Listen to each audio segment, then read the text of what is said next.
Hello, Transport Evolved. Hello. Hello, we are in the Nissan Leaf. Now, as you all know, Mark and I both own a Nissan Leaf, but this is not our Nissan Leaf, Nope, is it, Mark? It's neither of ours. This is the new 2013 1.5 Leaf. This is the Visia trim, which is the base model. Yep. I know in the US you call it something different, but over here we call it Visia for some reason. And we've been living with this now for a week, and this is our charged up review. But let's talk about the big benefit here. Go on then. Price. Yes. So if you opt for battery rental, Yep. you can get this, including government grant in the UK, for 15,990. Is that right? Something like that. Sounds right in my And then head. you have battery rental on top. Yep. If you want to buy it outright, it's 20,990, Okay. which is a no-brainer, really. I mean, our cars were £5,000 more expensive than that. And all ours have got a couple of extra toys. It's got electric windows. You don't have the auto-folding Yep. mirrors. They're not heated. They're not body-coloured. You know, you don't have the GPS.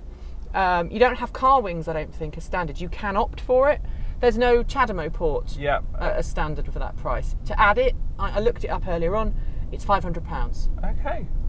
for ChargedUp. I see where my brain is going is that it almost makes there is an argument to be had for getting this lower spec one and then just adding the factors which you value. So Yes. if you would use ChargedUp a lot, add it in, because in the UK ChargedUp has always been included in the lease Yes. before this Yeah. car.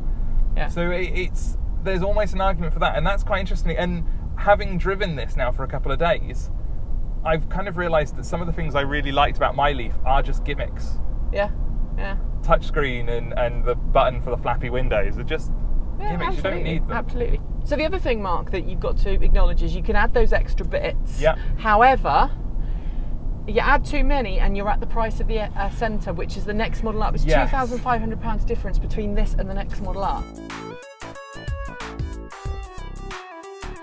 We've driven Leafs for so long now, 2 years. Yes, yeah, 2 years, blimey. You're coming up to 3 years, Coming really. up to 3 years, yeah. So to me, it feels like a more refined version of the cars we drive. Like they've spent just a little bit longer thinking about things. Right, so Nissan moved production to from its Japanese factories Yeah. to all around the world. So there's still a factory in Japan for the Asian markets, Tennessee, Yes. in Smyrna, Tennessee, and there's one in Sunderland in the UK. Up in the north. Up north. Yeah. So this is a northern lass. I think it's quieter than the previous generation Leaf. See, I haven't noticed that. It's not something that I've gone, oh, this is much quieter. Maybe fractionally, to me. I like these very black cloth seats. Now, I didn't think I would like the black interior of this car. Yeah. I really didn't. I suppose I was worried about the black interior because I really like how light and airy the Leaf is, and I think that fits with the Leaf persona a lot. Mm-hmm. But I think what bothers me more is the single tone of the interior of the car. There's less reflection from the screen, which is great. Yeah. In direct sunlight, there's less reflection. I think these seats are far more comfortable than the recycled plastic white ones that we have in the old generation. Oh, I disagree on that. You think they're more comfortable? I don't think I'd want to sit in this seat for as long as I'm quite happy sitting in my current Leaf seat. See, it's got different height adjustments as well. So the old Leaf, you could basically tilt the front of the seat up or down. Yeah. And you could tilt the back of the seat. This one, you can actually lift the whole of the seat base up, which I prefer. Gives you more adjustment, I think. I do feel higher up in this car for some reason. Yeah, you've been saying that all week, and I just don't get that. I do not get that. It makes me feel Personal preference. So you all know what we think about the Leaf. It's a very competent car, good range, good drivability. This particular model of Visia doesn't have the centre touchscreen console. It doesn't, and has it has a CD player and radio. Oh, it's really old-fashioned. And a stylised HVAC system. Yeah, heating and control systems with dials. It's great. But what I do like, I actually prefer the look of this central column than I do the touchscreen. Yeah. Okay, so the climate controls, instead of a touchscreen display, you've got discrete climate controls, which I think are very sorted, very... Yeah. I mean, it's straight off other Nissan models. The radio, straight off, you know, some of Nissan's lower spec cars. Yeah. It's not a touchscreen, it's just a basic LCD display. You've got USB connectivity, which is a must these days. You've got an auxiliary cable in, which is a must these days. You've got Bluetooth streaming, which is a must these days. And I think that from an entertainment point of view, there's no difference between this and the higher level Leafs. No, the only slight niggle is you don't have the sat nav. You don't have the sat nav, but I mean your phone has sat nav on it, right? Exactly. So all of that infotainment display was bringing to me, it seems, is the sat nav. And which is a bit pointless, really, at the end of the day, anyway. Yeah, if that sat nav had a decent charging network built into it, then maybe it would be more useful. But it really doesn't. No, not really. Okay, let's talk about other things missing. There's no cruise control or speed limit. No cruise control, no speed limit, and there's the eco button is missing from here, which is on the higher spec model. Although you still have eco on the shifter. Yeah, so I mean, this drives just like our Leafs. You've got drive and eco. Differently, this remembers if you're in eco and then you put it in park. When you then put the car back into gear, it remembers that you were last in eco. Okay. Which is quite good. You still have voice command. You still have hands-free calling. Yeah, and you still have volume control. You still have volume control and source, so you can still change tracks. You can still do all of that without taking your hands off the road. Yeah. The dashboard itself is the same. Obviously, being a 1.5, you've got the percentage, which is important. Instead of telling you, you know, you've got 1 out of 12 bars resolution, you've got 100% resolution. Yeah. Because it will display. You can toggle that on and off, can't you? You can. And it's also got, finally in the UK, how many miles you're travelling per kilowatt hour rather than how many kilowatts you're using per mile, which is so nice. And it's got a higher degree of resolution than the 1.0 Leafs. It's got a 2-digit one, which is lovely. Which is great. No automatic lights on this one. No LED lights on this one. It's just standard halogens. And no wipers. No I have to do my own wipers. Wiping. Actually, it did catch me out the other night because I went out in this and I was like, well, why are the lights on? And then I realised I had to turn them on myself. Which, you know, if you're driving a Leaf for the first time, you'd never think about that, would you? No. You just get on and do it, really. And that's become ingrained into my head now. Maybe I'm spoiled. I just get into my car, lights and wipers do their own thing. Okay. I don't worry. The only other thing that's different, majorly different, is the parking brake. There's no electronic parking brake here. And I have gone every day. I have gone to put the car in park, and I've just put my hand into what is now a coin tray. Yeah. It's very useful. You can put your phone in there. I've been storing my phone in there, and you end up, you know, grabbing a fistful of nothing or a fistful of phone if your phone's there. The parking brake is now on the floor. It's an American-style foot brake, like you get in the Toyota Prius. This is the thing that this car doesn't have. Is the Ascenta and the Tecna, which are the 2 higher models. Yeah. They have an air pump. Yes. A heat exchange pump. Yes. Which is much more efficient. You know, if you stick this on in cold weather, this has got the same basic heater element as the original Leaf. Which is one of the big downsides of the original Leaf. You know, at the end of the day, you've got to decide: am I willing to sacrifice 30 miles of range in the winter for £2,500? Yeah. Now, I'm gonna go out on a limb here and say yes. I haven't had a huge problem in the winter, although there is one journey I tend to do around Christmas which gets very, very tight without a rapid charge in it. Right, okay. That's fair enough, but as you say, most people, even you, one trip a year, 1 or 2 trips a year, so most of the time you're not going to need it.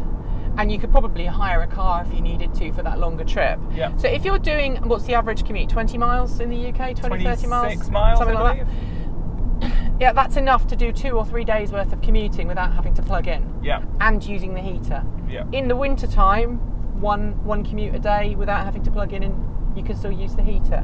So, I mean, it heats the car just as well. Although I did notice it needs the AC. I noticed it was steaming up the other night quite a lot, more than the other cars that I've driven. An AC just to keep it all cleared. Which, at least now though, with this new heating system, you can turn heat off. You can, which is lovely because you can have fresh air blowing up over the top, and it's fine. Range, I think, is better than the original Leaf. Range, I'm loving it. It's really strange. It's not, I wouldn't want to put a figure on it. I wouldn't want to say this can go 10 miles more or 20 miles more. But what I found is that I can run this car a lot faster and a lot harder and achieve the same results that I'd get in my car if I was driving it relatively conservatively. Yeah, so we've just done like a 10 mile, not even 10 miles, maybe 8 mile round trip so far. Yeah. We've used 9% of the battery. Yeah. And so it's about a mile per percent I've discovered in this car. And Yeah. I certainly did. It was torrential rain. I took it over to Cardiff the other day, torrential rain and back. And I think I did about 80 miles on a charge.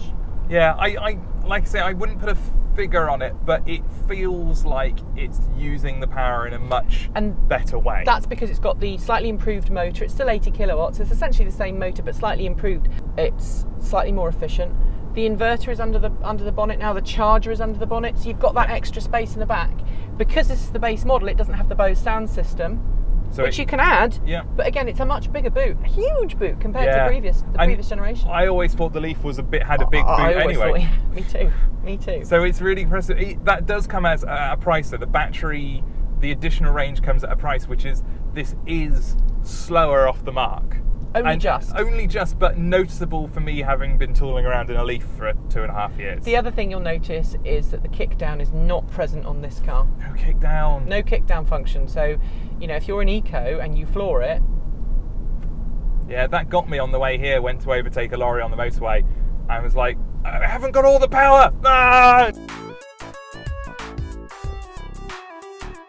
Out of 10, I would give this. If the completely base model without Chademo and the upgraded charger, which this one has, yeah. So the complete base model, I'd give 7 out of 10. And I think they do that because they don't trust journalists to go out with a base model Leaf, even us. Yeah. But spec'd up as this one is, this is an 8 out of 10. You see, I would give this, in its base form, 8 out of 10 for most drivers who need it, who go in buying, who understand that this is only going to come with a 3 kilowatt onboard charger. If you want quick charging, if you want faster charging, you have to pay more. Yeah. But this, my sister could get in this car. She doesn't use sat-nav. She uses her iPad for sat-nav. Yeah. She doesn't like all this touchscreen. This looks simple, it looks boring, but most people who are buying a car want a car that's functional. They don't want the bling bling, they don't want all the added doodads, and most people don't really know how to use them anyway. It looks more like a car than an iPod on wheels. Yes, and I think that's the soundbite to take away from this, isn't it? Yeah. It's a very competent, normal looking electric car. And I think that's the thing ultimately that we have to remember. And I think if I was to be buying a Leaf now coming into this, I would be considering the base model. So we're giving this 15 out of 10. Yeah. We're giving this 15 out of 20. Yeah, 15 out of 20, 16 out of 20 if with extra doodads that you have gone into knowing you need them. But I think someone £15,000 with the battery rental, I know not everyone likes battery rental, but if you've been paying 80, 100, £150 a month for petrol, and this is your first experience of an electric car, battery rental does give you the peace of mind. Yeah. It does ensure that your battery, if it ever goes wrong, is covered under warranty regardless of how many miles you've done. And it opens you up to the possibility of future upgrades, I think, a lot more easily. Yes. So I'm going to recommend, if someone asks me what car should I buy, and I know they're not gadget oriented, I would recommend this car. I think this is a phenomenal car. I actually think in some ways it's better than some of the higher spec cars.